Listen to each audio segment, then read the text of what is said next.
Hi, how are you? Good. My name is Rob. For this intake, I'm going to serve as your Community Integration Specialist. I'm completing my MHT at Kennebec Valley Community College and working on casework. My role here is to partner with you to help coordinate services and build skills and support the goals that you choose to work on. Do you know what community integration means? Not really. Okay. It means that we work together, that we're trying to bring the practical parts of your life together, linking you to resources that are available to you that you might not know about or know how to get in touch with. We coordinate with providers and build daily living skills and coping skills and advocate for you for what you need so that you can do well in this world. Today we're going to look at this orientation packet from KBH, Kennebec Behavioral Health, and we're going to go through some things, and we'll talk about your rights and make sure you understand those things. We'll talk about financial payment, getting consent to treat, and all of those things at the end. So first of all, in this orientation packet, there are guidelines on how our services work.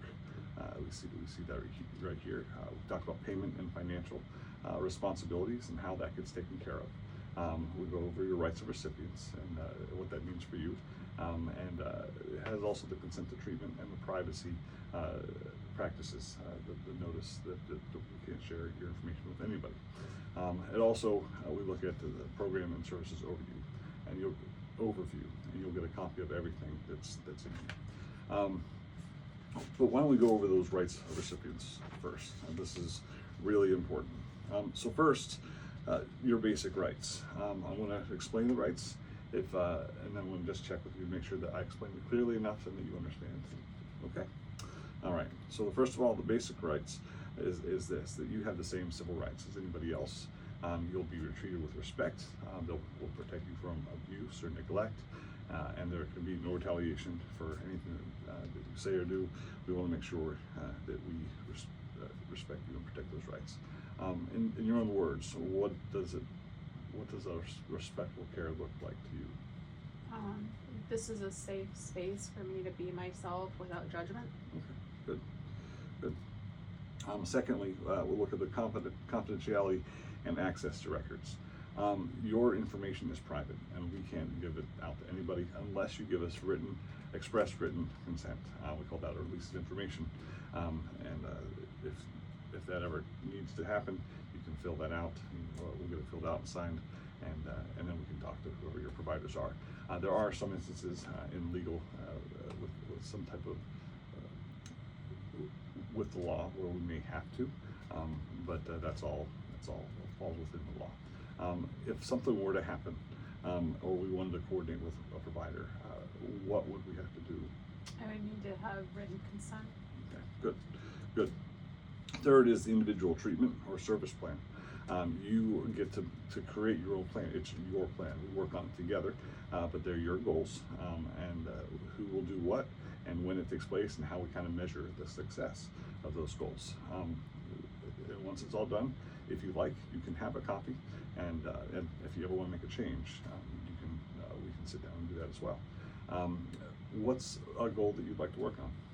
I need to make healthier choices. That's a really good goal. The next right that I want to talk about, number 4, is informed consent. We can't do anything without first explaining it to you. Any of your treatment, whether it's medications or the goals that we do, it's planned together. But we want to make sure that you clearly understand all the benefits and all the risks of everything that takes place, like I said, including your medications. You can ask any questions before we decide whether you want to move forward with something. And if you have a guardian, then they have to be informed and have all the understanding before any decisions are made. What would you ask if you weren't sure about about a recommendation on medication or something? I'd probably ask if there's any side effects. Very good question. Very good.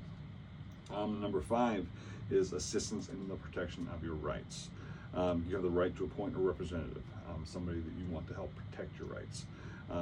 They can help you work on a treatment or service plan And if you wish a representative, you can designate that person in writing. So you have to tell us who it is and put it in writing, and they can be your representative. Is there somebody that you would like to do that for you? Would be that for you? My husband. Okay, and we can work on that. Number 6 is the freedom from seclusion or restraint. We do not restrain anybody. We do not use restraints. We don't seclude people. We don't lock them in rooms. You cannot be secluded or restrained in the outpatient setting whatsoever. What do you think that means? That you can't tie me down. Pretty much. Number 7, you have the right to file a grievance. So if you feel that something is unfair, you can come speak to me. You can, if you think that your rights have been violated in any way, you can fill out a formal grievance complaint, and there'll be an investigation, and we'll get back to you with the results of that. And you can always appeal to the state if you feel like that you didn't get the answer that you felt you deserved. If you felt like something was unfair, what would be your first step? I would come see you. Very good. Well, we've completed the rights of recipients. We do want to make sure that you understand that our services aren't free, and there is a financial requirement payment, whether you have insurance or you're going to pay yourself. That we want to make sure that you understand that those things do take place. If you have insurance and you have a copay, you pay that on the day of service.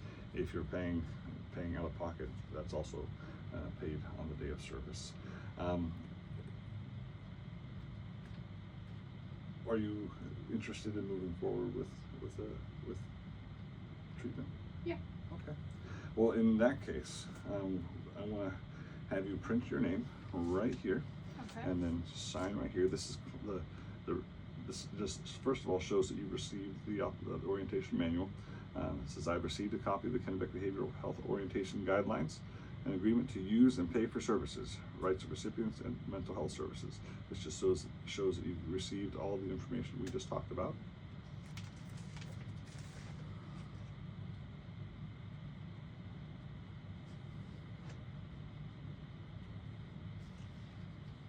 Client ID?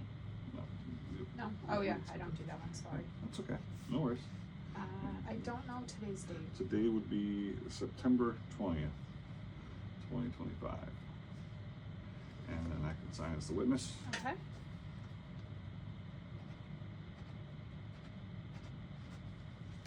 All right.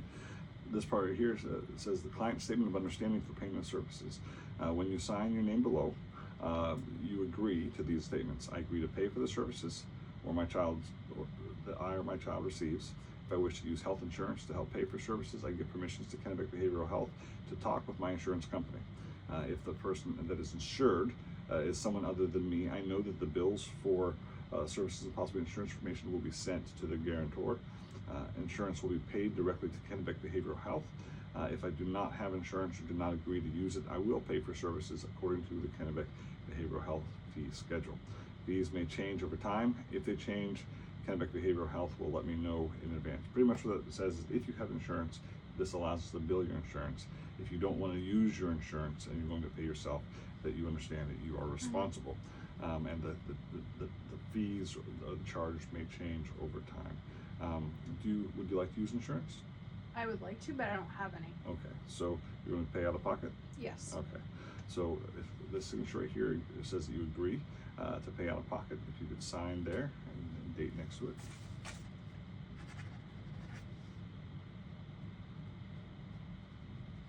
All right, and this last thing here is consent to treat.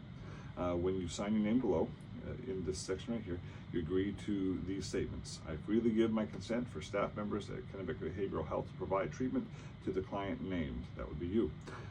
I know that the practice of mental health substance use treatment is not an exact science, and Kennebec Behavioral Health does not guarantee results of treatment.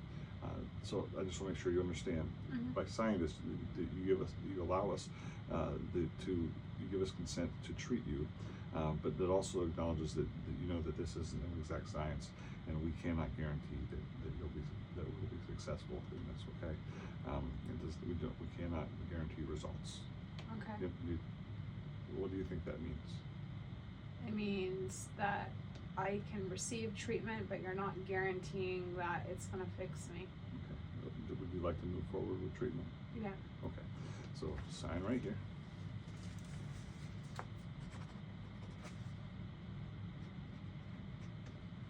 Very good. Well, thank you so much for meeting with me today. Your rights are here to protect and empower you, and if anything becomes unclear at all at any point in time, tell me and we'll go over it.